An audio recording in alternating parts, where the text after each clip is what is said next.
नमस्कार साथियों, जय हिंद। स्वागत है हमारे यूट्यूब पर। आप देख रहे हैं पीएस सनराइज इंस्टीट्यूट और मैं हूं आपके साथ महावीर मेहरा। साथियों, एक बेसिक सा क्वेश्चन आपके माइंड में बहुत दिनों से चल रहा होगा और आप उसका आंसर जानना चाहते होंगे कि एमपी पुलिस 2025 जो इसकी एग्जाम हो चुकी है, इसका रिजल्ट कब आएगा और लगभग लगभग इसकी कट ऑफ क्या रहेगी। मेरा मन मकसद इसका ये बताना है कि इसकी एग्जाम कब होगी, लेकिन क्योंकि स्टूडेंट के अंदर ये भी बहुत ज़्यादा उत्सुकता है कि कट ऑफ क्या इसके आसपास रहेगी और क्या रहेगी, तो मैं दोनों इस चीज़ में बताऊंगा और आपको बताऊंगा कि अभी रिजल्ट आपका कब तक आने वाला है। रिजल्ट आने में ज़्यादा दिन नहीं बचे हैं। मैं आपको बता दूं कि लगभग 10 जनवरी से लेकर तो 20 जनवरी के बीच में आप ये समझ लीजिए कि मिड पॉइंट है 15 जनवरी के आसपास कभी भी रिजल्ट आ चुक सकता है। यानी कि 10 जनवरी के बाद आप देखेंगे कि 11 जनवरी 12 जनवरी कभी भी आपको रिजल्ट देखने को मिल जाएगा एमपी पुलिस का। लेकिन एक और बेसिक क्वेश्चन, अगर आपने अभी रनिंग स्टार्ट नहीं की है तो आपके लिए बहुत नुकसानदायक चीज हो सकती है, क्योंकि इसका जो फिजिकल होने वाला है एमपी पुलिस का, ये मार्च में स्टार्ट हो जाएगा एनी हाउ कंडीशन में। क्योंकि अब इनको 2026 के लिए भी एमपी पुलिस जो वैकेंसी है उसका नोटिफिकेशन कैलेंडर में तो दे दिया है, अब इनको नोटिफिकेशन डालना है। तो इसलिए जल्दी से जल्दी इस वैकेंसी को पूरा करेंगे। अभी इसका जो फिजिकल के लिए मेरिट लिस्ट देंगे, इसके बाद में देंगे वो फाइनल मेरिट लिस्ट, उसके बाद जो फिजिकल में चेक हो जाएगा, उसके बाद फिर मेडिकल करवाएंगे। उसके बाद कहीं ना कहीं जो नोटिफिकेशन है 2026 का वो आएगा, क्योंकि इन्होंने फिक्स कर दिया है कि अक्टूबर 2026 है उसमें जो एमपी पुलिस 2026 की वो एग्जाम है वो हो जाएगी। तो इसलिए उनको कम से कम अप्रैल मई के समथिंग में सब कुछ कंप्लीट करके देना पड़ेगा। तब जाके कहीं अगस्त के आसपास वो वैकेंसी निकालेंगे, नोटिफिकेशन डालेंगे फॉर्म के लिए, तब जाके कहीं ना कहीं अक्टूबर में एग्जाम हो पाएगी। तो उनको इतना फास्ट करना है। अभी एग्जाम की आधी प्रोसेस बची हुई है और दूसरी उन्होंने डाल दी है। तो आप इस बहका में मत रहना कि फिजिकल में कोई टाइम आपको मिलेगा। तो फिर मैं आपको बता दूं, मेन क्वेश्चन यही है कि कब जारी होगा आपका एमपी पुलिस का रिजल्ट। तो यह समझ लीजिए कि आप 10 जनवरी से तो 20 जनवरी के बीच में आपको रिजल्ट देखने को मिल जाएगा।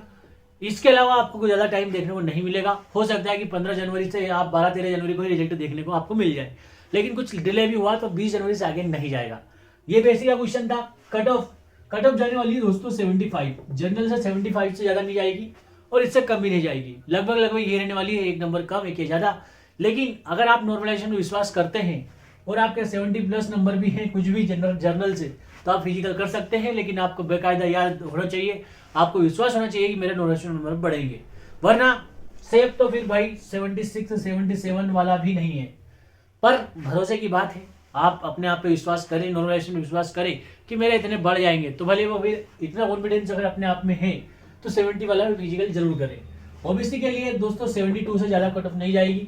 लेकिन भाई बोलूंगा कि अगर 68 भी आपके हैं और आपको नॉर्मलाइजेशन में कोई विश्वास है, आप समझते हैं कि आपके देखो क्वेश्चन गलत हुए, तो फिर आप 68 पर भी फिजिकल कर सकते हैं। लेकिन आपको भरोसा होना चाहिए अपने आप पर, आपकी शिफ्ट पर, आपने जो पेपर दिया उसके लेवल पर आपको विश्वास होना चाहिए।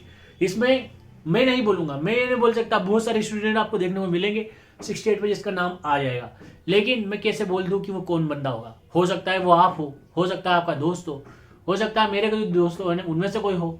तो मैं तो चाहूंगा कि मुझे सबके लिए एक ही चीज बतानी पड़ेगी, सबके लिए एक ही बात बतानी पड़ेगी। लेकिन ये आपके अंदर कॉन्फिडेंस होना चाहिए कि आपके नॉलेज नंबर बढ़ेंगे ये नहीं बढ़ेंगे। इसलिए मैं हमेशा एक क्राइटेरिया रखता हूँ, इससे ज्यादा अगर नंबर है जो एससी वालों के लिए है, 67 से ज्यादा कट ऑफ नहीं जाने वाला है। आप 66 67 ही इसका कट ऑफ मानिएगा। इसके लिए अगर आपके 65 प्लस नंबर है तो आप फिजिकल तैयारी जरूर करना। अगर आपको भरोसा है तो आप 64 पे भी कट ऑफ मतलब तैयारी कर सकते हैं फिजिकल की। लेकिन आपके अंदर एक कॉन्फिडेंस होना चाहिए कि हाँ मेरे हार्ड थी, मेरे नंबर बढ़ेंगे, तब जाके आप कर सकते हैं। अगर आपको ये समझ लीजिए कि आपकी जनरल से 70 नंबर है और आपका नाम आ गया, तो आपको कम से कम ये समझ लीजिए कि 80 का प्लस का फिजिकल मारना पड़ेगा।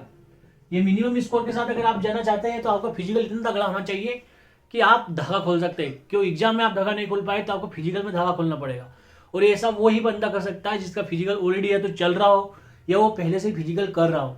अगर वो अभी इंस्टेंटली चाहता है कि मैं 70 पर सिलेक्शन ले लूँ तो वो पॉसिबल नहीं है। उसको 3 महीने लगभग बाकी बच्चों से डबल मेहनत करनी पड़ेगी, तब जाके वो कहीं ना कहीं 80 मतलब 80 के आसपास ही फिजिकल बना पाएगा। इसके बाद एसटी वालों के लिए कट ऑफ जो जाएगी वो 60। लेकिन मैं एक बार फिर बोलूंगा, मैं अपनी जो कट ऑफ मैंने बताई थी मैं उस पर आज भी अटल हूँ कि उसको 55 से प्लस अगर है और उसको विश्वास है कि उसकी शिफ्ट हार्ड थी तो उसका नाम आने के पूरे चांस है। ठीक है, अगर वो ये सोचता है कि उसका नाम नहीं आएगा, 55 नंबर भी है, तो आप देखेंगे बहुत सारे एसटी वाले स्टूडेंट 55 पे लगते हुए आपको दिखाई देंगे। बहुत सारे स्टूडेंट ऐसे रहेंगे जो खुश होकर बोलेंगे कि मेरे 55 नंबर थे और मेरा नाम आ गया था। लेकिन भरोसा जिसके ऊपर रहेगा वो फिजिकल करेगा। जिसको ऐसा लगेगा कि फिजिकल करना है गुनाह है, फिजिकल करना मेरे को नुकसानदायक है, तो वो बंदा भाई इस चीज़ से दूर रहे। वो अगर उसके 80 नंबर है तो जनरल में तो ही फिजिकल करे। जो बंदा ऐसा डरता है कि मैं फिजिकल करके मैं कोई गुनाह कर लूंगा, फिजिकल से मुझे बहुत ज़्यादा नुकसान हो जाएगा, तो मैं उनके लिए भी कटअप बता देता हूँ अभी हाल। ऐसा बंदा जिसको फिजिकल से बिल्कुल ऐसा लगता है कि फिजिकल अगर मैंने करा तो मुझे बहुत ज़्यादा नुकसान हो जाएगा, बहुत मेरी बॉडी को बहुत ज़्यादा नुकसान हो जाएगा, तो उसके लिए कटअप है। अगर वो ऐसा बंदा जर्नल से है तो उसको 80 नंबर होने चाहिए, तभी वो फिजिकल करे, तभी वो श्योर है। ठीक है, ओबीसी के लिए कम से कम नहीं तो उसको 78 नंबर होने चाहिए।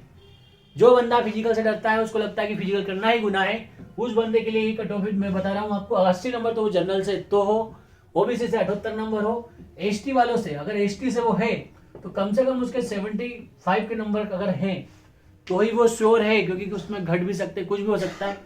अगर वो एसटी से है तो 74 तो नहीं, ज़्यादा हो जाएगा, 73 इतने ही नंबर है अगर एसटी से तो ही फिजिकल करे भाई। हो सकता है उसका नाम 71 पे 72 पे भी ना आए। ठीक है, तो अगर वो श्योर है, वो फिजिकल करना उसको गुना लगता है, तो इतने नंबर है अगर उसके है। और एसटी के लिए कम से कम उसको 63 नंबर होने चाहिए। 63 नंबर अगर उसके है तो ये एसटी से वाला बंदा फिजिकल करे, तो हो सकता है उसका नाम ना आए। तो ये जो नंबर आपको दिख रहे हैं, अगर ऐसा बंदा कोई है हमारे बीच में जिसको करंट लगता हो फिजिकल के नाम से, उसको ऐसा लगता है कि भाई मेरा श्योर हो तो ही फिजिकल करूंगा, तो ये कटअप देख ले भाई। जनरल से है अगर तुम तो 80, ओबीसी से 78, एससी से आप है तो 73 और आप एसटी से है तो 63। ऐसा बंदा जिसको लगता है कि बस मुझे फिजिकल तभी करना है जब मेरा नाम आएगा, तो ये उसके लिए कटअप रही है। और जो अब मैं पहले बता चुका हूं कि भाई जो संभावनाओं पे जीते हैं, जिनके अंदर जुनून है कि फिजिकल भी कर लूंगा तो मेरे को ही काम आएगा, आने वाली वैकेंसी आ रही है, अभी आ रही है, एसएससी जीडी में भी फिजिकल चाहिएगा। मतलब जो बंदा चाहता है कि फिजिकल हो जाए, क्योंकि हर चीज में आजकल वैकेंसी में फिजिकल बहुत इंपॉर्टेंट हो गया है। बाकी मेरा वीडियो आपको पसंद आया होगा, चैनल सब्सक्राइब करना, लाइक करना। ऐसा बंदा अगर कोई आपके पास है जिसको फिजिकल से डर रहा और अगर इसके नंबर अच्छे हैं, लगभग मेरी कटअप जो पहली वाली कटअप है उसमें आ रहा है, वो फिजिकल से डर रहा है, तो उसको ये वीडियो जरूर शेयर करना और उसको एक कटअप जरूर बता देना कि 80, 78, 73, 63 ये वाली कटअप उसको बता देना कि अगर तुझे फिजिकल से डर लग रहा है तो तू जनरल से तो 80 नंबर होने चाहिए, ओबीसी से 78, एसटी से 73 और एसटी से 63। अगर तुम्हारी बिल्कुल डर लगता है फिजिकल से तो भाई ये कटअप आपकी होनी चाहिए, तभी आप फिजिकल करें, वरना फिजिकल से आप दूर रहे, आप ग्राउंड पर ही मत जाइए अगर आप फिजिकल से डरते हैं तो।